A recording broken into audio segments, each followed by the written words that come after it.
Welcome back to Rising. Lindsay, what is in your lens today? We were talking about this Tylenol story because I'm not over it.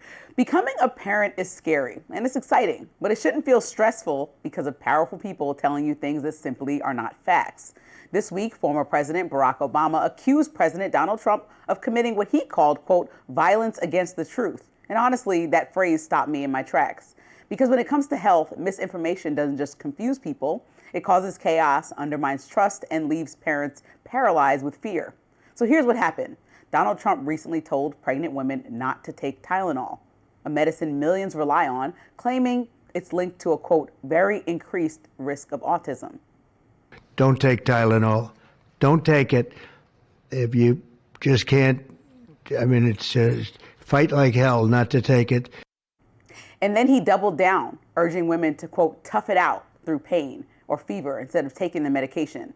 Now, if you've ever been pregnant like I have or love someone who is, you know those fevers and aches are not small things. And the idea that women should just tough it out is not only dismissive, but it's dangerous. Obama swiftly responded from a stage in London at an event, calling out his successor, saying, quote, we have the spectacle of my successor in the Oval Office making broad claims around certain drugs and autism that have been continuously disproved. And he didn't stop there. Obama pointed out that spreading these claims doesn't just confuse the public, it actively hurts families, noting, quote, all of that is violence against the truth. And he's not alone. The World Health Organization yesterday jumped in, releasing a statement underscoring that there's no scientific consensus connecting Tylenol use to pregnancy and autism. They wrote, quote, extensive research, including large-scale studies over the past decade, has found no consistent association. And even Dr. Oz, yes, the former TV host, who's now running the Centers for Medicare and Medicaid Services under Trump, contradicted the president. Speaking to TMZ, he was asked the question that so many mothers have. Do I take the Tylenol to eliminate the fever, or do I risk the fever and therefore risk birth defects? What do you say to that? Dr. Levin, well said. That's exactly the conundrum. Now, what do you do when you have a problem like that? You should call your doctor. That's the point right there. Decisions about pregnancy, medicine, and autism don't belong at political rallies. They belong in doctors' offices guided by science, research, and compassion, not fear and ideology. So let's be clear. A fever can be dangerous in pregnancy. Tylenol, when used correctly, is still considered safe. And autism is not some political football to be tossed around for applause lines. Now, parents already carry enough anxiety. The last thing they need is fear planted from the highest office in the land. When the leaders spread half-baked science, it doesn't protect families, it puts them at risk. That's not leadership, that is recklessness. Or as Obama put it, that is, quote, violence against the truth. So I really didn't like this because I saw so many moms online that are like, wait, my doctor told me to take Tylenol. So imagine if you have anything in an instance that comes up and you decided to or not take Tylenol, and then you're beating yourself up for the rest of your life because of any incident that happens, when what is actually true is clear. So genetics are a huge risk factor for autism and has been connected. That dot has been fully factually connected. Other risks include the age of the father, preterm birth, things like this. But he's trying to directly draw a line from one Harvard study, and the author of the Harvard study said, quote, the co-author said, I'm a little concerned about how this message is going to come because I think they may be jumping the gun. Her name is Ann Bauer. She said, I think those of us in the research community would like to see stronger evidence. She's the author of the study that President Trump is citing. So she even thinks it was one instance and a lot of studies that said otherwise, and she wants to see more research, and she thought he was jumping the gun by going public telling women on television, do not do this, try by any means. But mind you, a fever could cause birth defects as well by letting it just go. I was looking at my phone because I was trying to pull this up. What am I to make of this tweet? We actually don't we actually don't recommend using any of our products while pregnant. Thank you for taking the time to voice your concerns today. That is a tweet from Tylenol, the company. Well, in 2017. Okay. So they don't even. Yeah, you're not supposed to take a lot of medicine while you're pregnant. And since only one of us has been pregnant, Robbie, let me tell you. Well, that's what Trump said. If I have a fever, you have to take it because you have a fever. He's like, fight like hell. That's what he said. That's what he said. Don't take it. Anything you can do. That's not true. If you have an extreme, crazy. Yes, it was. He was very passionate about it. Even on the TMZ interview, they were like, "Let's clarify because parents are confused. If your presidency and your leadership causes confusion, that is not a good thing."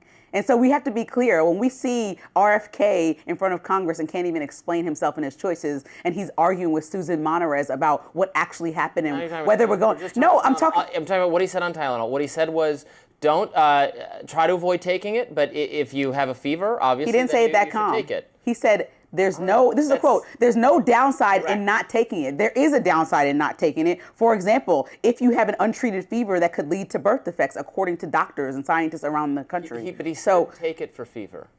He did not. I'm quoting this man. He didn't say. He said, "Fight like hell." These are quotes. He had very aggressive language, and then RFK came behind him. No, I just come on. If you hear your president screaming that, and this is what you've seen on the podium like a lunatic, then the Tylenol company. Your doctor tells you should.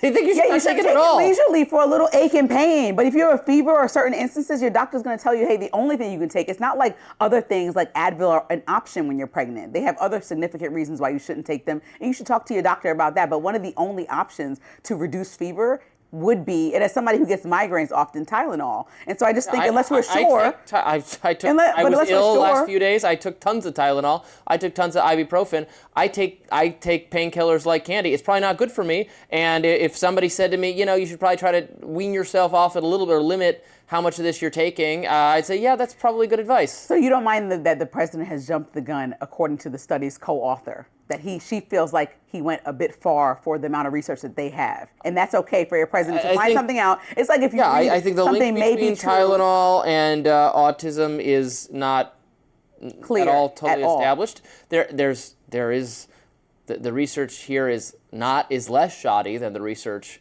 positing a link between the vaccines and autism. There is a study. It's not a complete study. It might be a correlation. Because the siblings didn't have it as well, there's some suspicion of it. Like you said, I think there are a number of genetic factors that might make you have a potential to be predisposed toward autism, and then there could be a bunch of different factors. For all we know, Tylenol is one of a tiny little thing that could nudge you within that possibility. Maybe vaccines are too. Maybe it's so small, and maybe it's not. We don't know for sure. It's probably so many factors. There's no one thing. And people like easy explanation. People like to say, oh, this is what caused it. When it's like, well, it's 8,000 other things plus genetic predisposition, and it's a complicated picture, and there's no easy answer to it. But just the general advice that don't take Tylenol. Don't take it. That's what he said. Think twice if you really need it. That's what he said. Is advice not just for pregnant people, but for everyone. I'm quoting this man, and so I'm asking from the top level, you don't think that we should have definitive statements before we come out and release just random information to the public that hasn't been proven? You don't see any issue in that causing chaos among pregnant. Think about somebody pregnant right now. It's consistent with what the Tylenol company itself says, so I don't know how. No, it's not consistent with what doctors and researchers say, and that's the overall problem. I know you don't want to talk about the about maker of the drug. I know you don't want to talk about RFK and his disastrous leadership. You wanted to skip over that when I brought it up and tied Congress to this, even though it's directly correlated. I'm not defending RFK here. I'm just saying Trump. Yeah, he was at the press conference with him. Yeah, this was like a profound moment. Very upset in the back that it wasn't about vaccines. His hobby horse that he's been pushing. No, this is I don't know. This seemed within the bounds of reasonable. You're not being reasonable to the people that are actually affected, Robbie. I don't think that you're ever going to be pregnant, right? I'm pretty sure and confident about that. Men cannot get pregnant, Lindsay. So since you won't be, I'm not a left-wing person. Since you won't be, then I'm just going to assume that you could understand and be empathetic to the plight and conundrum that women might be feeling right now, who hear their president on TV making something that sounds like a definitive statement, but then have doctors telling them otherwise. Policy pronunciation is not changing any actual regulatory policy. Acetaminophen is going to remain available over the counter to anyone who wants it. So no one is telling anyone they can't. It's just a statement of opinion about under which circumstances you should or shouldn't. But they're not changing any aspect about how it is available. So I don't care. At the end of the day, it's like they're not changing or restricting it in any way. You're saying a statement of opinion. We're talking about facts and science. If they said, that is the biggest issue. If they said now it's exactly. prescribed and you can't get it, I would be very upset. The president is providing a statement of opinion based on unproven research. And that's what I'm saying. That's the biggest issue to me, is that a lot of what's coming out of RFK's mouth is a statement of opinion. Taking that exact word you said, that's the problem. We should not be mixing people's health with statements of opinion because people have their livelihoods on the line. There's people who think, oh, I should be hesitant about vaccines and then deciding to find a loophole to not vaccinate their kid because of things that RFK has alluded to. And so I think that's important to make sure leadership We could go down the line of opinions on medical issues given by Biden and people during the COVID pandemic that were not exactly accurate, but I don't think we have the... Fine, a national emergency is the same thing as Tylenol. Go ahead. Vice President J.D. Vance next up is defending the Trump administration from accusations of censorship after Jimmy Kimmel's late night show was suspended. More on that after the break.